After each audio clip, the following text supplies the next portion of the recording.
Olá galera, tudo bem? Salve, salve, graça e paz a todos aí do nosso grupo, no WhatsApp, do nosso canal também Bom de Bíblia. É muito bom poder estar junto com vocês mais uma vez para continuarmos estudando a palavra de Deus, tá bom?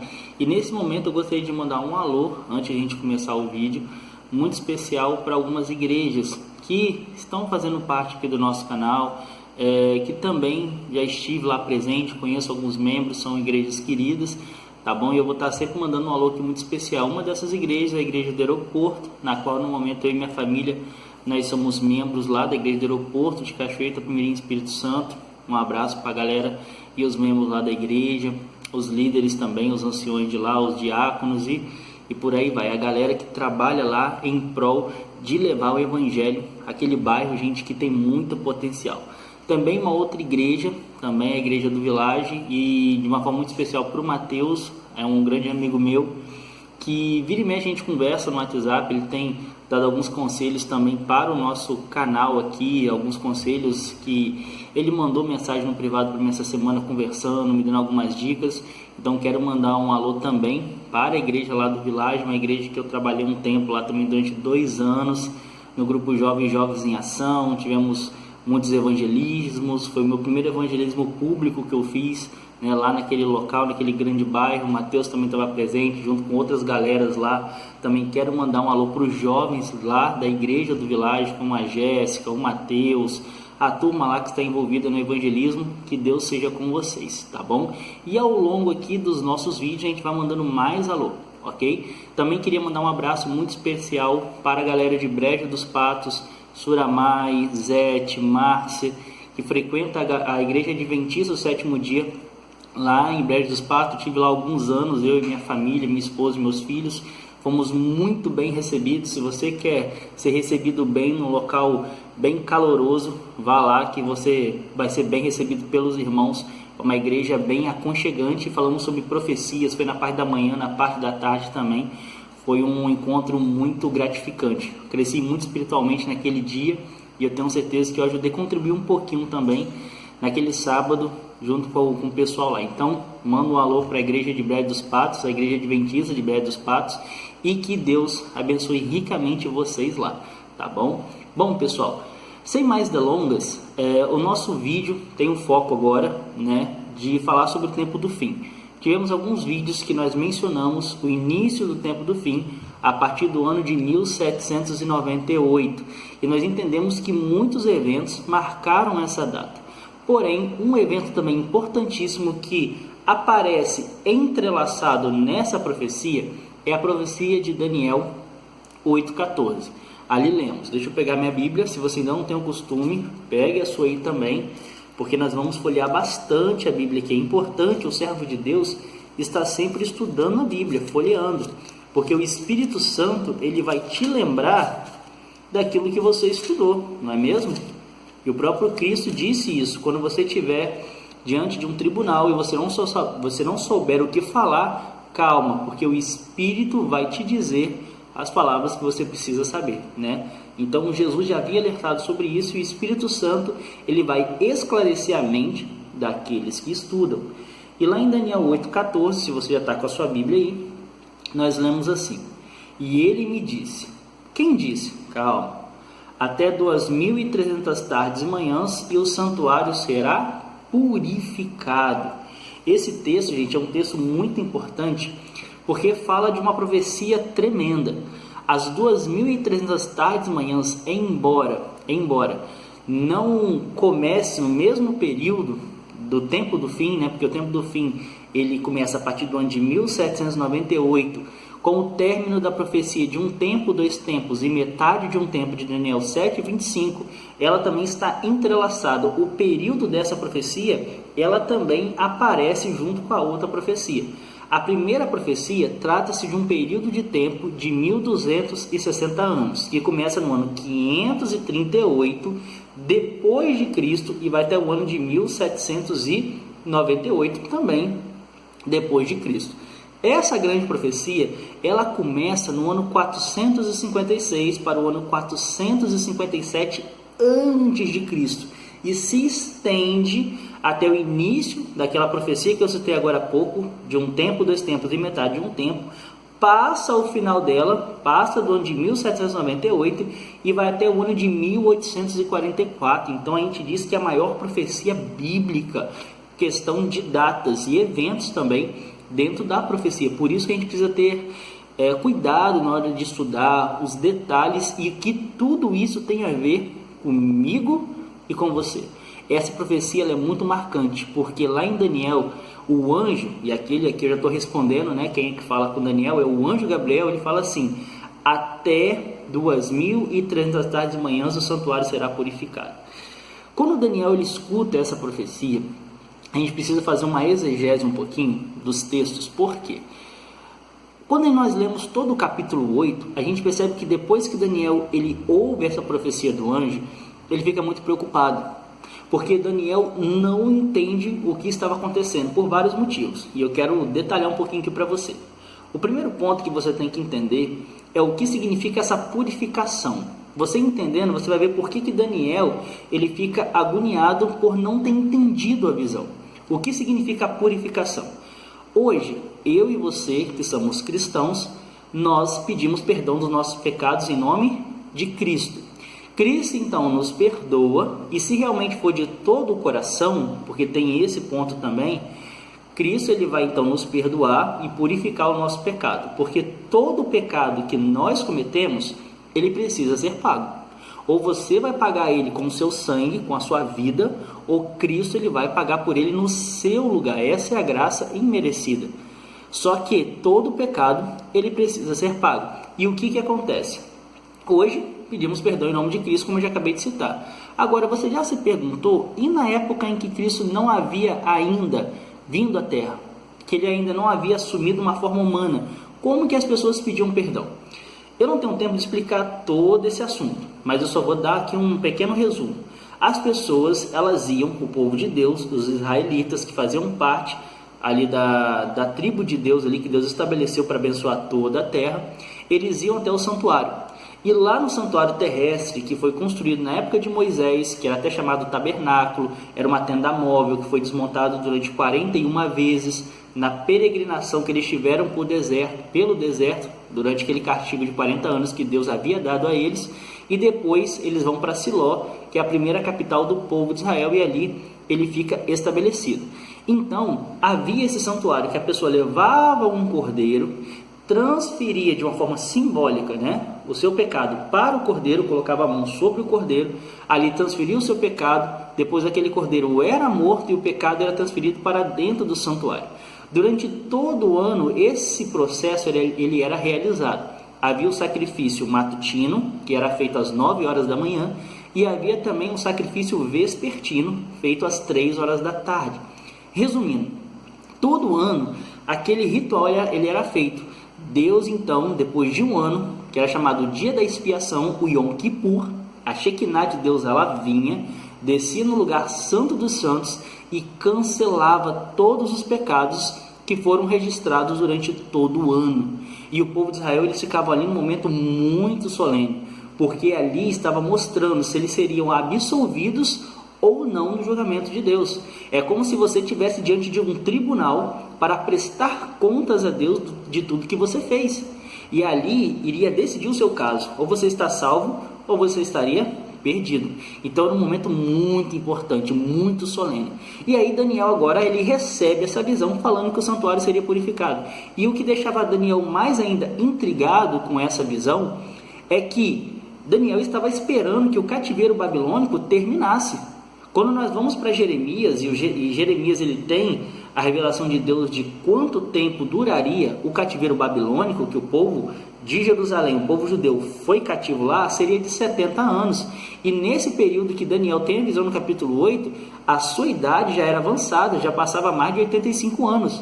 Se a gente for levar em conta que Daniel saiu de Jerusalém por volta de 18 a 20 anos, ele teria aproximadamente 86 a 88 anos nesse período dessa profecia. Então ele já estava vivendo naquele momento de transição, ele já estava esperando o libertamento. Agora imagine, quero que você agora faça um apanhado comigo, trazendo para os nossos dias. você está cativeiro. Digamos que você e sua família está num local pagão, vamos colocar um Iraque da vida, né? Onde você é conflitado com a morte todos os dias, você não pode adorar Deus livremente, tem outros deuses, pessoas cultuando outros deuses que você nem conhece. E essa profecia, um profeta chega para você e fala assim: olha, isso só vai durar 70 anos. Quando isso acabar, a sua família, você, todos os seus amigos vão voltar para sua antiga cidade, para sua antiga igreja e vão poder adorar a Deus livremente. E aí você fica naquela ansiedade para que a profecia ela se cumpra. Foi a mesma coisa que aconteceu com Daniel. Ele estava aflito, ele queria que o seu povo voltasse para Jerusalém, que o templo fosse levantado, que eles pudessem adorar a Deus de forma livremente novamente. E aí chega o anjo, notifica isso para Daniel. Só que por que ele fica agoniado? O santuário que tinha em Jerusalém havia sido destruído. Se o santuário havia sido destruído por Nabucodonosor no ano 605, como que a purificação seria realizada? Se a purificação não fosse realizada, como que o cativeiro iria terminar? Então o libertamento do povo de Israel seria o quê? Atingido, iria acontecer algo naquela profecia. E isso deixava Daniel afligido. Olha, se Deus não exercer o juízo, ele não vai libertar o povo. Se o povo não for libertado, eles não vão sair de Babilônia. Entende agora por que Daniel fica aflito? Por que ele não consegue entender o que está acontecendo?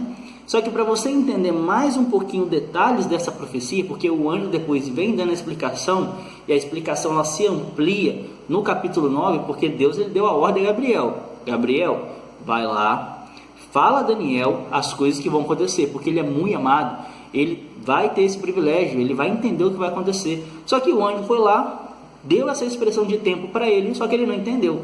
Depois o anjo volta de novo e explica melhor. Só que antes de você entender esse bloco, do capítulo 8, do verso 14, porque é muito importante a gente pegar detalhes, a gente precisa ler e entender os 13 versículos anteriores. Fazer um apanhado de uma batalha, claro que é simbólica, entre um bode e um carneiro. A gente precisa entender o que aconteceu antes, de uma forma bem detalhada, que eu vou trazer aqui para vocês num vídeo só. Não vai dar tempo de explicar tudo, a gente vai fazer em partes, para que você entenda esse grande conflito entre o bode e o carneiro, o que tudo isso aconteceu, e também, dentro dessa profecia, entender por que o chifre que surgiria, ou o poder que surgiria de um dos chifres que é quebrado nessa batalha, não pode ser Antíoco Epifânio IV. Eu vi alguns vídeos na internet essa semana, até mesmo para ver o que outros estudiosos, jovens estudiosos, eruditos, falavam dessa profecia. E eu percebi que muitos, por não buscar também no hebraico as informações, eles acabam entendendo um texto de uma forma equivocada e acabam tirando conclusões precipitadas, não só desse texto, que muitos entendem que aquele chifre que iria surgir, que iria profanar o templo, seria Antíoco Epifânio IV, da linhagem Seleucida, como também a última semana das 70 do capítulo 9, que a gente já vai estudar. Você lembra que no vídeo anterior nós falamos sobre o anticristo, e que muitos entendem que o anticristo é uma pessoa e ele vai reinar durante 7 anos no futuro? Então, por eles não pegarem detalhes ali da palavra hebraica, eles pegam o último versículo do capítulo 9 de Daniel, e eles entendem de uma forma equivocada e jogam lá para o final. E eles pegam a última semana das 70, que a gente vai estudar ainda, e jogam lá para o futuro, em vez de usar na época de Daniel. Por isso que eu quero detalhar um pouquinho mais, para que não fique sombra de dúvida e que você entenda os contextos de Daniel dentro do seu bloco profético, tá bom? Então a gente vai com calma, analisando parte por parte, e aí qualquer dúvida você deixa aqui nos comentários. E abrindo aqui um parêntesezinho, não deixe de se inscrever no nosso canal, compartilha ele com outras pessoas da sua igreja. Se você é adventista do sétimo dia, se você não é, compartilha ele também nos seus grupos, se inscreva aqui embaixo, notifica o sininho para dar uma força para a gente aí, tá bom? E vários conteúdos a gente vai estar postando aqui. Por quê? Porque a gente precisa da internet nesse momento da pandemia para continuar pregando o evangelho. Tudo isso que eu estou fazendo aqui no YouTube, na internet, eu fazia nas casas, a gente fazia nas igrejas, a gente dava palestras, só que devido à pandemia a gente tem que utilizar outros meios para a pregação do evangelho. E eu conto com a sua ajuda, tá bom? É claro, se esse vídeo estiver agradando você também, se não, pode deixar o seu dislike também, porque a gente tem que ser democráticos aqui, tá bom? E vamos que vamos, porque a mensagem precisa ser levada, ok? Bom, vamos lá. Quando nós vamos para Daniel, no capítulo 2, verso 24, a gente percebe que ali já começa um bloco profético, né, a estátua. Só que quando você vai do capítulo 2, 24, né, do versículo, até o capítulo 7, a visão ali já é mais caldeu. A forma de escrita que Daniel escreve ali, ele menciona ali nos seus escritos, é mais para essa visão caldeia, né, usando mais adjetivos daquela época. Quando você já pega o capítulo 8 em diante, já volta mais para o hebraico clássico. Por quê? O hebraico clássico eu falo, né, na língua deles, né, do povo de Israel naquela época. Por quê? Para ficar mais fácil a compreensão desses textos para o povo de Deus. Porque as próximas profecias realmente tratam do povo de Israel. Você vai ver que as 70 semanas, por exemplo, ela é determinada para o povo de Deus, para o povo judaico. Tá bom? Então, por isso que já muda até mesmo a forma de escrita desses capítulos, né? E eu gostaria de ler algumas informações aqui para você que eu destaquei aqui. Para aqueles que não sabem, eu tirei algumas informações de vários livros e de pesquisas que há anos eu faço, mas um dos livros-chave, gente, é esse daqui, ó. Eu não sei se vai estar certinho aí na gravação, é de Uriah Smith, é um dos pioneiros da Igreja Adventista. Ele tem muitos materiais bons, foi editor da nossa casa publicadora brasileira, escreveu vários livros. E esse livro aqui, As Profecias de Daniel, é um livro muito bom. Uriah Smith, ele tem um contexto histórico riquíssimo, tá bom? Então, vale a pena adquirir esse livro e vários outros livros também que a gente tem utilizado nas nossas videoaulas aqui, tá bom? Bom, vamos trazer algumas informações, né?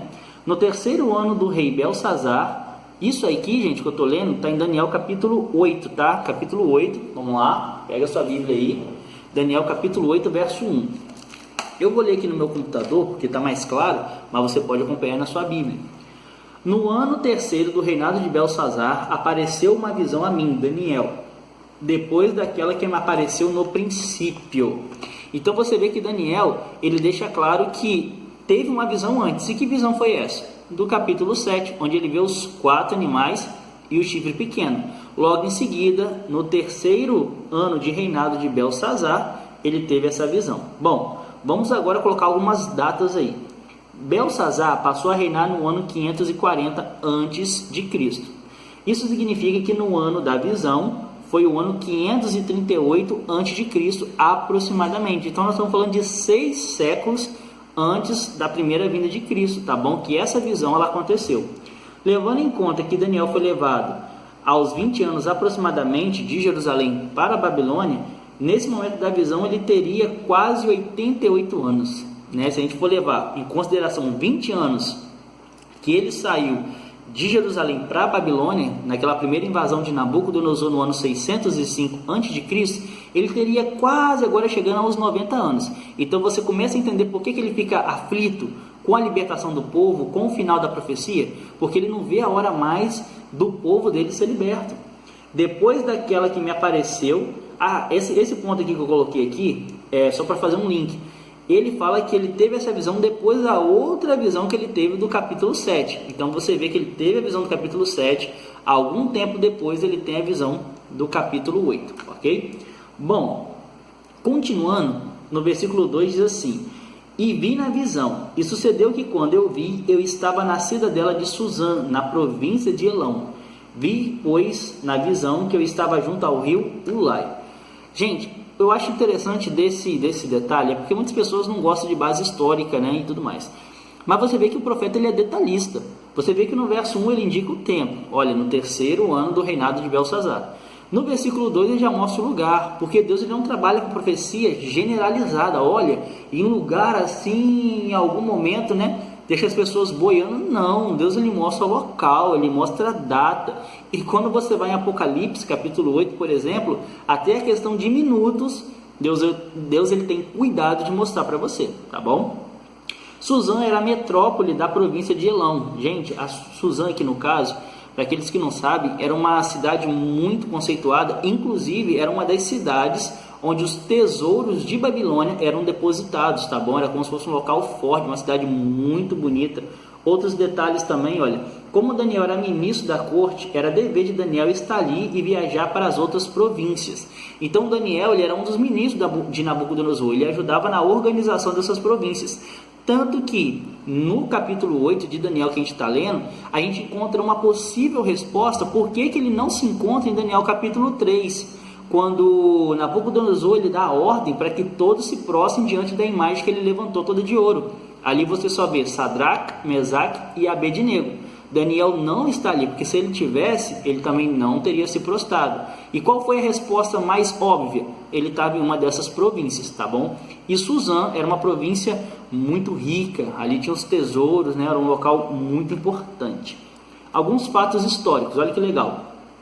Abradat, vice-rei de Suzã, passou-se para o lado de Ciro, e a província ficou unida aos medos e persas, de sorte que, de acordo com a profecia de Isaías 21:2, Elão subiu com os medos para sitiar a Babilônia. Então, quando você vai para Isaías 21:2, ali mostra que essa cidade, no futuro, se rebelaria contra o rei, né? Contra Belsazar. Deus já havia mostrado, ó, já estava escrito, olha, essa cidade, ela vai se levantar, vai se unir com os medo-persas, vão se unir para destruir. E foi isso aí que aconteceu, né?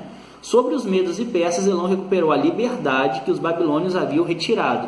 E de acordo com Jeremias 4:39, eles são libertos, tá bom? Então você vê que Deus, ele tem uma visão historicista muito bacana. E quando você vai para a Bíblia e a história, você vê que tudo se harmoniza, né? Por isso que os detalhes, gente, são muito importantes. Quando você vai para João 5:39, Jesus ele diz assim: examinai as escrituras. Examinai é estudar com cuidado, tá bom? Os detalhes. Mas vamos lá, vamos versículo por versículo. Bom, chegamos na grande luta, né? Daniel capítulo 8, 3 e 4. E lá nós lemos assim, ó, presta atenção. E levantei os olhos e vi, e eis que um carneiro estava diante do rio, olha, o qual tinha 2 chifres, e os 2 chifres eram altos, mas um era mais alto que o outro, e o mais alto subiu por último. Vi que o carneiro dava amarradas para o ocidente, para o norte e para o sul, e nenhum dos animais lhe podia resistir, nem havia quem pudesse livrar-se da sua mão, e ele fazia conforme a sua vontade e se engrandecia. Então vamos falar desse primeiro animal aqui agora. Você percebe que esse animal, ele tem alguns detalhes aqui em particular. Primeiro, que ninguém era forte o suficiente para deter ele. Você vê que ele dava amarradas para um lado, para o outro, né? Pensa realmente num carneiro ali com 2 chifres, e alguém tentando segurar, eles derrubam para um lado, derrubam para o outro. Eu lembro que uma vez, num retiro espiritual da nossa igreja, apareceu realmente ali era o que mesmo aqui? Um bode, né? Perdão, um carneiro. E apareceu agora, se eu não me engano, não sei se foi um bode ou um carneiro. Eu não lembro, eu não sou muito bom assim de decifrar animais. Mas eu sei que ele tinha 2 chifres, ele era bem robusto e parecia realmente um carneiro. Pela forma da visão, parecia que realmente era um carneiro. E aí um dos nossos amigos ali, o Ney, ele foi lá e tentou tirar o bode de um lado, de outro, né? Usou uma técnica ali e tudo mais, mas realmente o animal amedrontou a gente, né? Imagine um animal chegar ali com 2 chifres, né, com um olhar ali meio de mal-carado, chegar perto de você, realmente assusta. E quando você vê esse texto aqui de Daniel, você tenta imaginar a visão, né, de talvez um tentando segurar de um lado, outro do outro, ele dando marradas para um lado, para o sul. Só que essas marradas que ele dava, essas investidas, tem um porquê, a gente vai falar sobre isso, tá bom? Mas voltando aqui, deixa eu pegar mais alguns detalhes aqui. Por exemplo, olha só, no versículo 20, no versículo 21, é dada a interpretação desse símbolo. Gente, a própria Bíblia, ela se interpreta. Quando as torres gêmeas, elas caíram, no ano 2001, né? Se eu não me engano, as torres gêmeas, muitos utilizaram esse texto aqui do bode aqui, que vai falar que os 2 chifres depois ele cai, para mencionar que esses 2 chifres eram as torres gêmeas. Vê se pode. As pessoas tentando compreender as profecias ou lendo o jornal ou a televisão. Não é assim que funciona. O próprio texto bíblico esclarece e mostra qual é a revelação, tá bom? E aqui menciona bem claro no versículo 20 e 21 que o carneiro era ali no caso os medos e persas, e que um chifre que se levanta mais do que o outro, no caso aquele por último, é os persas, que depois se torna o império predominante, tá bom? Logo, como eu já falei, né, na sequência ali do verso 21 de também Daniel 8, o próprio bode é mencionado como a Grécia. Então a própria profecia, ela se explica, tá bom? Bom, as amarradas eram as suas conquistas. Quando você vai para Esté, capítulo 1, verso 1, o rei Assuero teve a sua conquista expandida para a Etiópia e a Índia e as extremidades do mundo conhecido da época, por mais de 127 províncias. Olha o poder que os medo-persas tinham. E o rei Assuero, se você for lá em Esté capítulo 1, verso 1, ele já tinha esse poder aí. Os medo-persas já tinham invadido muitos territórios, mais de 127 investidas. Então eles iam para um lado, vencia, ia para o norte, vencia, ia para o oriente, vencia. Eles tinham muito poder. Até que, de acordo com a visão aqui, quando a gente continua lendo, eles se deparam com um bode que tinha um chifre notável na testa. E olha o que o texto diz: e estando eu considerando, eis que um bode vinha do ocidente sobre a terra, mas sem tocar ao chão. Aquele bode tinha um chifre notável entre os olhos, e dirigiu-se ao cordeiro que tinha 2 chifres, ao carneiro, ao qual eu tinha visto em pé diante do rio, e correu contra ele no ímpeto da sua força. E vi ao chegar perto do carneiro, enfurecido contra ele, e ferindo, quebrou-lhe os 2 chifres, pois não havia força no carneiro para lhe resistir. E o bode lançou por terra e pisou aos pés, e não houve quem pudesse livrar o carneiro. Viu que luta? Imaginem um bode, e olha os detalhes do bode. Ele veio tão rápido que não dava para ver nem as suas patas tocando no chão. E ele vem e ataca o carneiro com toda a força. O chifre é quebrado. Lembra que cada chifre representa o Império Medos e os últimos persas, que depois se torna apenas os persas. Esse poder ele é quebrado pelo Alexandre o Grande, o rei macedônio.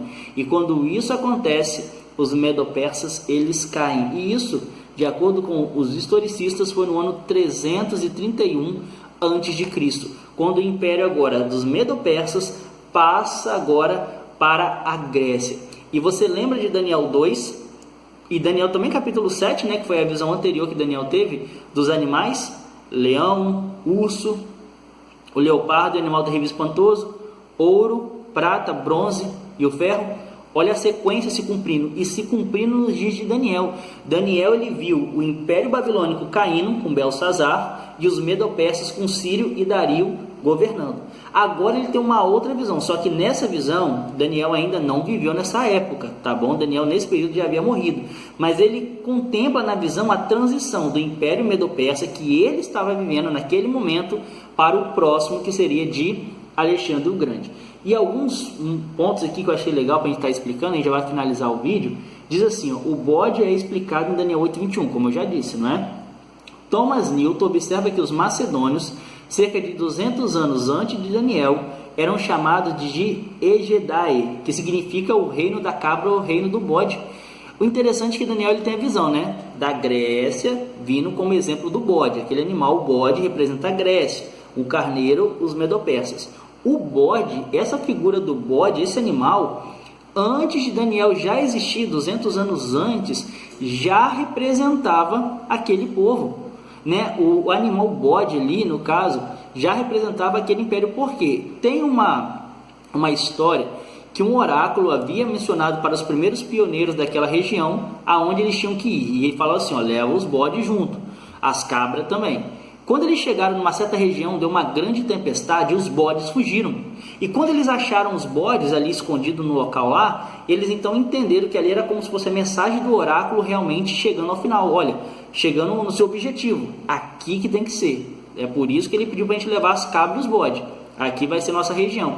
E ali então foi fundado aquele império que futuramente seria o povo grego, que é mencionado no bode. Então você vê que Deus ele usa até a mesma cultura da época para ficar claro a interpretação. Da mesma forma que o leão já era um símbolo utilizado para a Babilônia. Em 1898 foi achada então a grande cidade de Babilônia. Foram feitas várias escavações e várias imagens de leão alado foram encontradas na cidade. Então você percebe que Deus ele usa a própria cultura para poder estar ensinando a sua profecia. E o bode já era um animal utilizado ali na época da Grécia, tá bom? Esses daqui, gente, é apenas uma introdução do estudo de hoje, ok? Amanhã ou nos próximos vídeos, né, nós vamos dar continuidade a essa profecia. Eu só quero que você entenda que essa profecia, ela pega muita base histórica, então a gente precisa ir devagarzinho, tá bom? Até agora você viu que houve uma grande batalha entre o carneiro e o bode vence, o carneiro, que é os medo-persas, caem, e agora Alexandre o Grande reina. E no próximo vídeo nós vamos trazer mais detalhes sobre Alexandre o Grande, sobre os 4 chifres que apareceram, para a gente poder então, de fato, entendermos as 2.300 tardes e manhãs, tá bom? Eu agradeço a você por essa oportunidade de estar aqui com você, e não se esqueça de se inscrever no nosso canal, deixar o seu comentário, para que a gente possa cada vez ir mais longe, para levar Jesus mais perto até você, tá bom? Fique com Deus, salve, salve, graça e paz.